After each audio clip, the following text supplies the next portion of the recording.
There you go, that's Alec Neil walking on to the Norwich City team coach. Of course, Norwich City have lost here at Rotherham 2-1. They've lost to the Championship's bottom side, a side that had only won 3 games, I think it was, before today. And Norwich have been beaten by them, and the atmosphere around this place is a little bit buoyant, even though they know they're in a desperate situation. For Norwich, they're in a desperate situation of their own, and for me, I know it's looked very unlikely, but this side is not going to finish in the top 6 this season, and it's probably worth a few people. They can't give up, obviously, and if I'm proved wrong, brilliant. But I think we better prepare for maybe a longer run in the Championship than just this season, which hasn't happened for some time.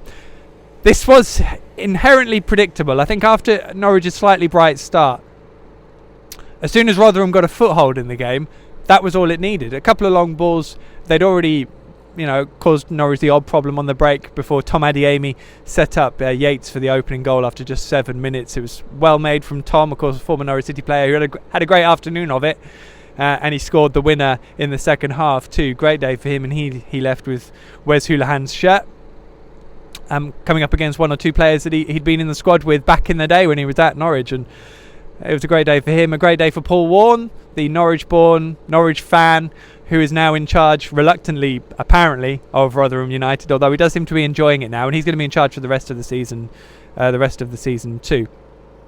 So that's a win really made in Norwich for Rotherham.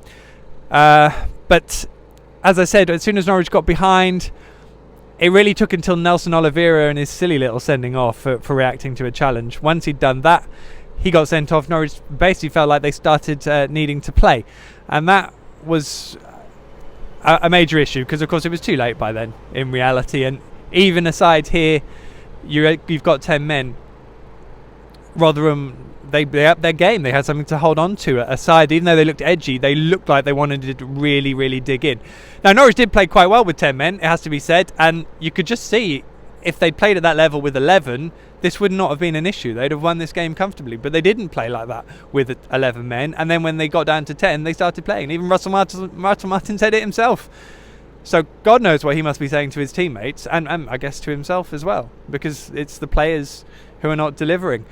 But of course, in that situation, short of selling all your players, which maybe Norwich will consider given what they're doing with Martin Olsen, I don't know, but the manager has to be held responsible for it too, unless you decide that he's going to be your man anyway and he will rebuild the side for you, which maybe is what Norwich need to do. But ultimately they have to be honest about that, rather than having a chief executive who's saying promotion, because there's no way that that's the aim if this is all to continue.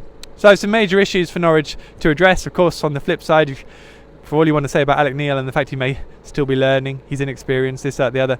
Norwich City had a fitness guy. Rotherham, had a fitness guy in charge who didn't even want the job, and he's had about 9 games in charge, and he had a side that dug in and showed a lot of desire and heart.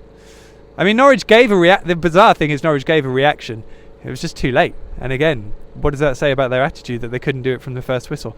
They ended up with obviously 10 men, but Stephen Naismith in a holding midfield role, Carl Lafferty, Cameron Jerome, Alex Pritchard, Wes Hoolahan were all on the pitch as well. And they did really pen Rotherham in, but they couldn't conjure up an equaliser, which ultimately probably would have only papered over a few more cracks. The obvious question is, do I think Alec Neil will still be in charge for Wednesday? Yes. I just can't see the appetite in the board for sacking him, and it's not like all 1,600 Norwich fans here vehemently chanted from start to finish that they wanted the manager to go either, which I think is interesting. But clearly out there in social media land there will only be one answer. So we'll see where we go, other than of course to Southampton in the FA Cup, and then Paul Lambert will be ringing his Wolves side to Carrow Road next weekend. I mean, Paul's been here before with Aston Villa. I'm sure we'll get to enjoy his fun and games again. But I mean, you could get down about these things, but ultimately I think there's a sense of inevitability, and when you get that, you probably might as well smile about it, mightn't you?